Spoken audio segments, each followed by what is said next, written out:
Muitos aprenderam na escola que o nome de Curitiba teria surgido do termo Coré-Etuba.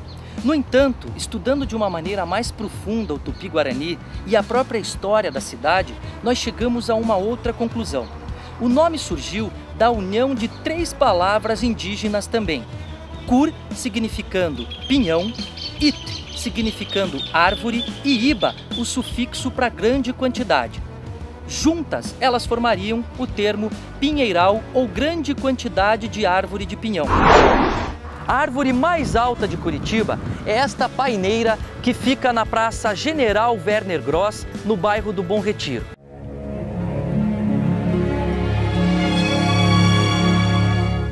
Alguns acreditam que quando se fez a primeira delimitação da então nascente vila de Nossa Senhora da Luz dos Pinhais, em 1º de maio de 1693, ela foi a responsável pela demarcação do ponto extremo norte. Ela tem uma altura equivalente a um prédio de 10 andares.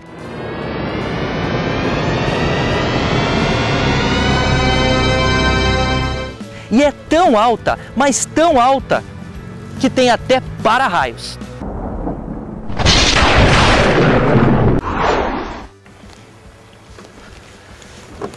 A Igreja do Orleans, além de ser uma das mais bonitas de Curitiba, também guarda uma relíquia. Um sino que foi doado pelo próprio imperador Dom Pedro II após sua visita ao Paraná e, em especial, à colônia do Orleans, criada em 1878 pelo governador Lamem Alins. Aqui está um presente para vocês. E para comprovar isso, nós vamos subir agora até o alto da torre.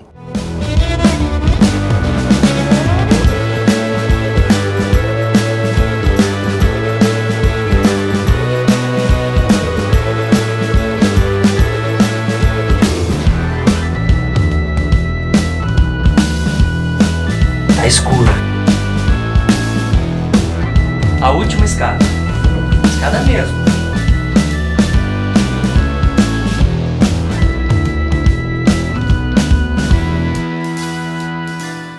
Tá aqui, o sino que Curitiba ganhou de Dom Pedro II.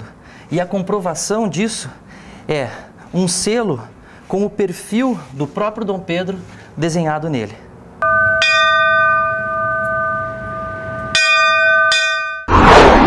Você certamente já ouviu falar em poda de árvores, mas sobre poda de muros, você já ouviu falar? Foi o que aconteceu com este muro na rua Padre Antônio, esquina com a Carlos Eduardo Leão, no bairro do Alto da Glória. Como o galho dessa imensa tipuana histórica em Curitiba cresceu muito, a solução foi qual? Ao invés de cortar o galho da árvore, cortar o muro da casa. E assim, Curitiba talvez tenha se tornado a primeira cidade do planeta onde, ao invés de se podar a árvore, se poda o muro.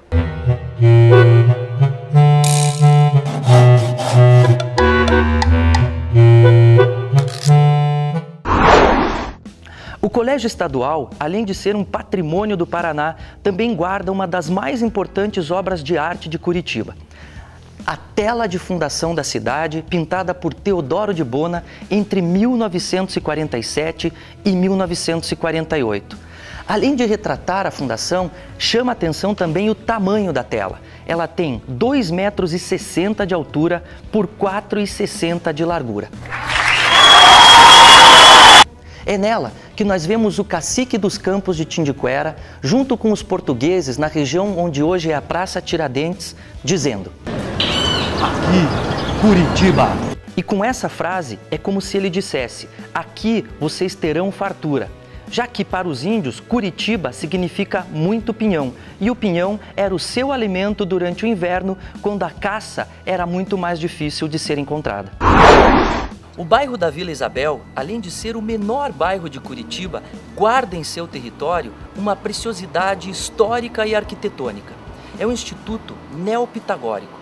A história dele começa em 1909, quando o professor Dario Veloso o funda com o objetivo de estudar a sabedoria do mundo antigo. Pouco tempo depois, em 1918, é inaugurado o Templo das Musas, o lugar em que eu estou agora.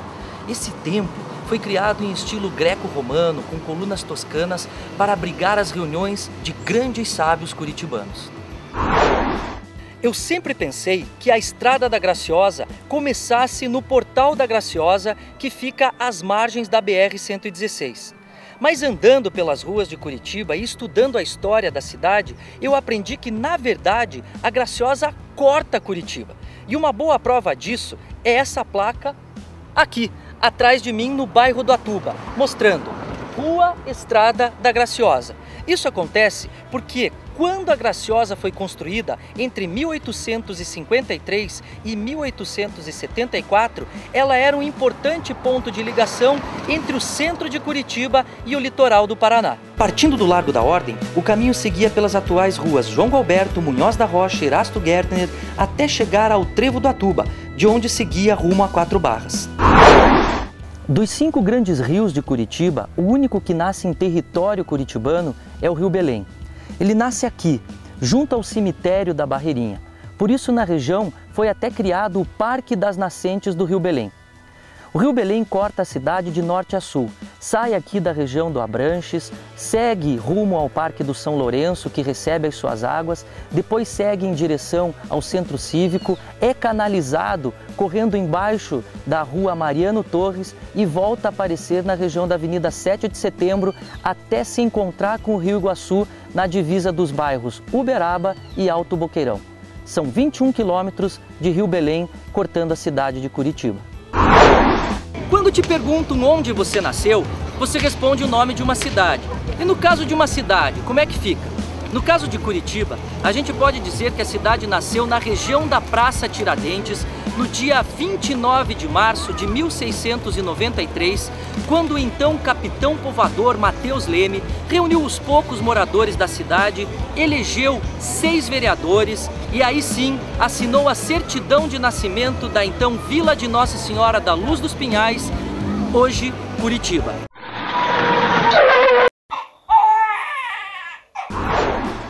Será que o famoso bondinho da Rua 15 é um desses que já circulou pela Curitiba do passado?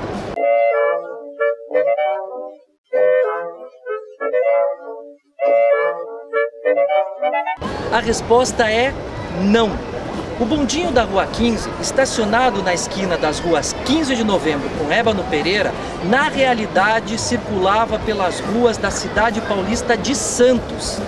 Ele foi reformado pela Prefeitura de Curitiba e aí sim, desde 27 de outubro de 1973, está aqui parado, vendo o tempo passar. No bairro do Alto da 15, mais exatamente na Praça das Nações, nós encontramos mais um trabalho do grande artista plástico paranaense Poti Lazarotto. Nessa obra, ele retrata a evolução, a história da água na cidade de Curitiba. À primeira vista, ela é mais uma das belas obras do grande Poti. Mas vindo para conhecê-la nos finais de tarde, em determinado período do ano, nós vemos um detalhe diferente nessa obra.